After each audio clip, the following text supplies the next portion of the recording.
Hello friends, આજે આપણે chapter number 6 ઉદાહરણ નંબર 1 જે અંતર્ગત તમને ત્રિકોણ ABC આપેલ છે તથા તેમાં AB અને AC ને અનુક્રમે D અને E બિંદુમાં છેદતી એક રેખા જે BC ને તમને સમાંતર કહેવામાં આવે છે.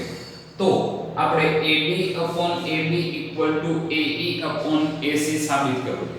આ દાખલાની સાબિતી માટે તમે પ્રમેય નંબર 6.1 તમે સમજેલા હોવા જરૂરી હતા. તો ન જોયો હોય તો તે લેક્ચર જોઈ લેજો. તથા આ લેક્ચરની અંદર આપણે જ્યારે કોઈ પણ ત્રિકોણની અંદર એક બાજુને સમાંતર અન્ય બાજુ આપેલી છે, કોઈ એક રેખા એક બાજુને સમાંતર હશે, ત્યારે જુદા જુદા પાંચ ગુણોત્તરો કઈ રીતે લખી શકાય તે પણ આપણે જોઈશું. સૌથી પહેલું જોઈએ કે અહીં ત્રિકોણ ABC કીધેલું છે. તો ત્રિકોણ ABC માં BC ને સમાંતર કોઈ એક રેખા જે AB ને અનુક્રમે D અને AC ને E બિંદુમાં છેદે છે. તો અહીં આગળ તમને રકમ મુજબ એવું કહેવામાં આવે કે આ DE BC ને સમાંતર હોય, એટલે કે અહીં DE સમાંતર BC આપેલ છે.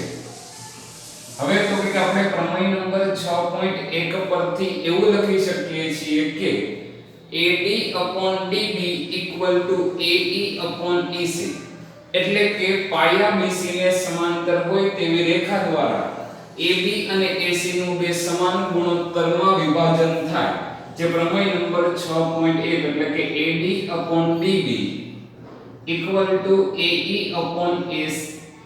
AE/EC. પણ આપણે જે સાબિત કરવાનું છે તેમાં AD ના છેદમાં શું લાવવું છે? AB અને AE ના છેદમાં AC લાવવું છે. સૌથી પહેલું કે આપણને ક્યાં આપેલું છે? તો કે પ્રમેય નંબર 6.1 પરથી હવે આપણે આગળ વાત કરીએ કે જો અહીંયા આગળ આપણે AD અને AE રાખવાનું છે.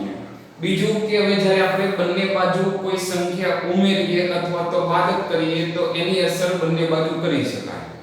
પણ એ સાબિત કરવા માટે અહીંયા આગળ આપણે તો પહેલા એક ગુણોત્તર છે ને શું કરીએ? ઉલટાવીએ. ઉલટ પ્રમાણ લઈએ છીએ, કારણ કે આપણે AD જોવે છે, જે છેદ હશે એ આપણી પાસે એમ નામ રહે છે. બંને બાજુ કોઈ સંખ્યા ઉમેરો તો લસાઅ તો શું થઈ જાય? તો કે અંશ બદલાય, પણ છેદ હોય એ નો જ રહે. એટલે આપણે AB અને AE રાખવાનું હોવાથી શું કરીએ છીએ? તો કે પહેલા તો ઉલટ પ્રમાણ લઈએ. ઉલટ પ્રમાણ એટલે કે અંશ અને છેદ બરાબરની બંને બાજુએ ઉલટાવીએ. તો એ ગુણોત્તર સરખા જ કહેવાય. એટલે DB/AD EC/AE લખી શકાય. હવે આપણે શું કરીએ છીએ? તો કે આકૃતિની અંદર જુઓ કે DB અને AD નો સરવાળો કરો.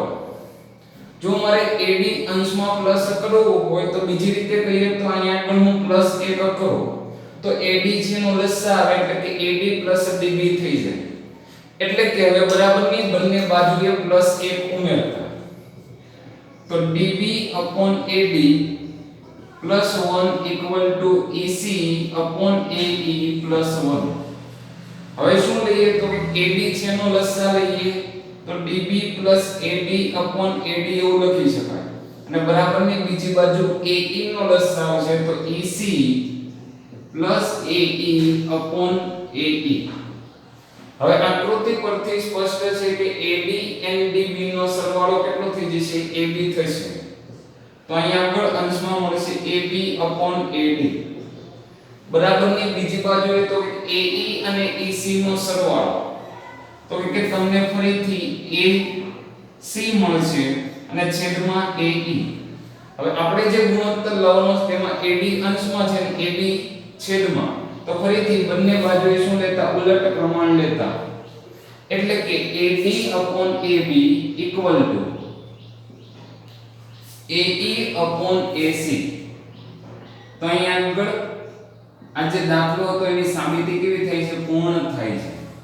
હવે આપણે જે સમજવું છે તે તમને જ્યારે ત્રિકોણમાં કોઈ પાયાને સમાંતર રેખા કીધી હોય તો એના ઉપરથી આપણે 5 સૂત્ર યાદ રાખી શકીએ, જે પણ અગાઉના દાખલામાં આપણે ઉપયોગમાં લેશું. એટલે કે હવે જે ભણશું એ દાખલામાં સીધા સૂત્રનો ઉપયોગ કરીશું. તો તે પણ તમે સમજી લો કે આકૃતિ છે એ તો આપણી પાસે હતી તે જે ફરીથી અહીંયા આગળ દોરી નાખીએ. ત્રિકોણ ABC માં પાયા BC ને સમાંતર રેખા DE છે. તો પહેલો ગુણોત્તર તો પ્રમેય નંબર 6.1 આપણને કહે છે કે AD/DB એટલે કે નાના નાના ભાગનો ગુણોત્તર. એવી રીતે યાદ રાખીએ તો સરળતાથી રહી જશે. AD/DB AE/EC લખી શકાય.